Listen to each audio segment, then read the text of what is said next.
అందరికీ నమస్కారం. Welcome to Devi smart kitchen.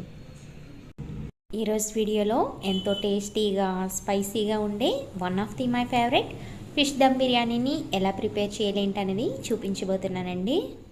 So ఇంకా లేట్ చేయకుండా ప్రాసెస్ ఏంటనేది చూసేద్దాం. ఈ బిర్యానీ ప్రిపేర్ చేయడం కోసం నేను బాగా వాష్ చేసి పెట్టుకున్న ఒక 9 వరకు చేప ముక్కల్ని తీసుకున్నానండి. వీటిలోకి 1 టీ స్పూన్ అల్లం వెల్లుల్లి పేస్ట్, కొద్దిగా సాల్ట్, 2 టీ స్పూన్స్ వరకు కారం, కొంచెం పసుపు, అలాగే 1 టీ స్పూన్ ధనియాల powder, 1 teaspoon garam masala powder,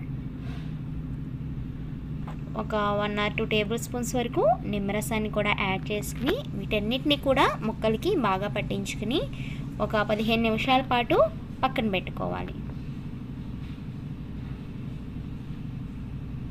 ఇప్పుడు స్టవ్ మీద ఒక ప్యాన్ పెట్టుకుని ఇందులోకి చేప ముక్కల్ని ఫ్రై చేసుకోవడానికి సరిపడా ఆయిల్ వేసుకుని ఆయిల్ హీట్ అయిన తర్వాత చేప ముక్కలన్నింటినీ కూడా ఇందులో ఒక్కొక్కటిగా వేసుకుని జాగ్రత్తగా ఫ్రై చేసుకోవాలి. చేప ముక్కల్ని వేసిన తర్వాత గరిటతో మాటికి కదపకూడదండి. అలా కదిపితే కనుక ఇవి విరిగిపోయే ఛాన్స్ ఉంది. కాబట్టి ఒకవైపు బాగా ఫ్రై అయిన తర్వాత రెండో వైపు కూడా టర్న్ చేసుకుని ఒక 10 నిమిషాల పాటు ఫ్రై చేసుకుంటే కనుక మనకి ఇవి పర్ఫెక్ట్గా రెడీ అయిపోతాయి.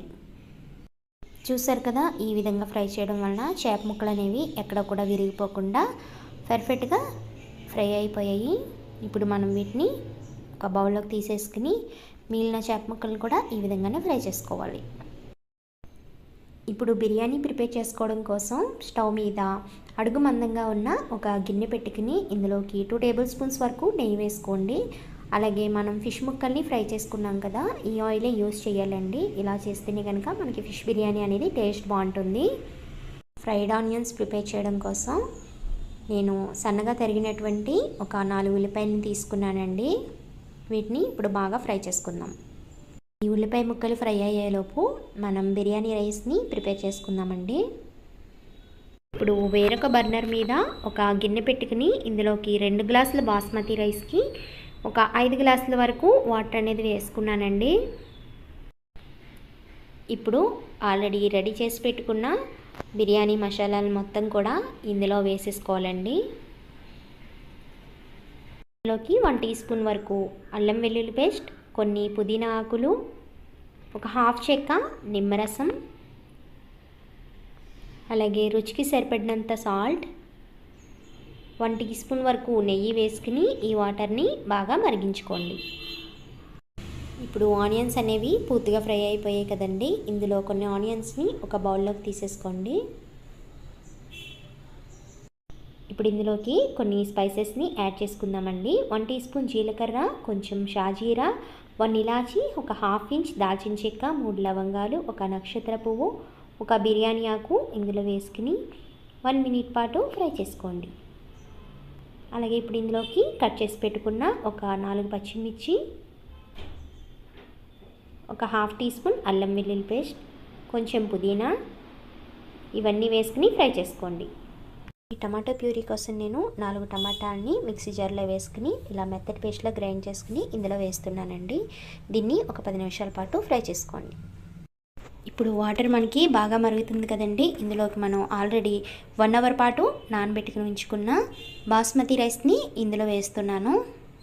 బాస్మతి రైస్ వచ్చి నేను 2 గ్లాసెస్ తీసుకున్నానండి. ఇప్పుడు ఈ టమాటా పేస్ట్ బాగా ఫ్రై అయిన తర్వాత ఆయిల్ అనేది మనకి పైకి తేలుతూ ఉంటుందండి. అప్పుడు ఆ స్టేజ్లో 1 కప్ వరకు పెరుగుని యాడ్ చేసుకోండి.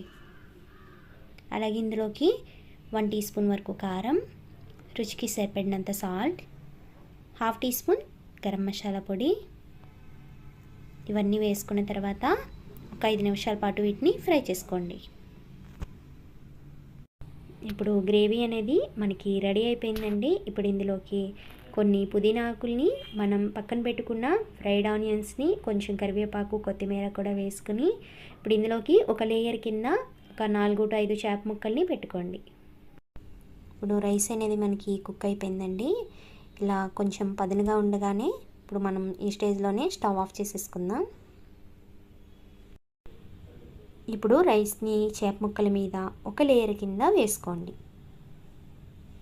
అలాగే ఇప్పుడు రెండో లేయర్ వేసుకోవడం కోసం దీనిపైన కొన్ని ఫ్రైడ్ ఆనియన్స్, కొంచెం కొత్తిమీర, పుదీనా, అలాగే మిగిలిన చేప ముక్కలన్నింటినీ కూడా దీనిపైన సెట్ చేసుకోండి. ఇప్పుడు దీనిపైన మిగిలిన రైస్ మొత్తాన్ని కూడా వేసేసుకోండి. అలాగే ఫ్రైడ్ ఆనియన్స్, కొంచెం కొత్తిమీర, పుదీనాని కూడా వేసుకుని రైస్ వాటర్ని కొంచెం తీసుకుని ఇలా గిన్నె చుట్టూరు వేసుకోండి. ఇలా వేయడం వల్ల మనకి అడుగున మాడిపోకుండా ఉంటుంది. ఇప్పుడు ఇందులోకి నేను ఒక 2 టేబుల్ స్పూన్స్ వరకు నెయ్యిని వేస్తున్నానండి. ఈ నెయ్యిలో కొద్దిగా పసుపుని యాడ్ చేసుకున్నాను. ఇలా చేయడం వలన మనం ఫుడ్ కలర్ ఏమి వేయవలసిన అవసరం లేకుండానే బిర్యానీ అనేది కలర్ఫుల్గా కనిపిస్తుంది. బిర్యానీలో ఉన్న ఫ్లేవర్స్ ఏమీ బయటకు పోకుండా నేను టిష్యూస్తో కవర్ చేస్తున్నానండి. మీ దగ్గర సిల్వర్ ఫాయిల్ కవర్ ఉంటే కనుక మీరు అది పెట్టుకోవచ్చు. లేదు అనుకుంటే కనుక గోధుమ పిండిని గిన్నె చుట్టూ పెట్టుకుని దీన్ని కవర్ చేసుకోవచ్చు. అలాగే బరువుగా ఉండడం కోసం నేను దీనిపైన ఒక రోలుని పెట్టానండి. ఇలా సెట్ చేసుకున్న తర్వాత దీన్ని ఒక 15 to 20 నిమిషాల పాటు దమ్ చేసుకోండి. 20 నిమిషాల తర్వాత చూస్తే బిర్యానీ మనకి పర్ఫెక్ట్గా దమ్ అయింది. చూసారు కదా ఎంత పర్ఫెక్ట్గా కుక్ అయిందో. ఇప్పుడు మూత పెట్టేసుకుని ఒక 10 నిమిషాల తర్వాత దీన్ని మనం వేడివేడిగా సర్వ్ చేసుకోవడమే. ఇంతేనండి, ఎంతో టేస్టీగా ఉండే ఫిష్ దమ్ బిర్యానీ అనేది మనకి రెడీ అయిపోయింది. ఈ రెసిపీ కనుక మీకు నచ్చినట్లయితే తప్పకుండా వీడియోని లైక్ చేయండి. అలాగే మన ఛానల్ని సబ్స్క్రైబ్ చేయండి. Thanks for watching.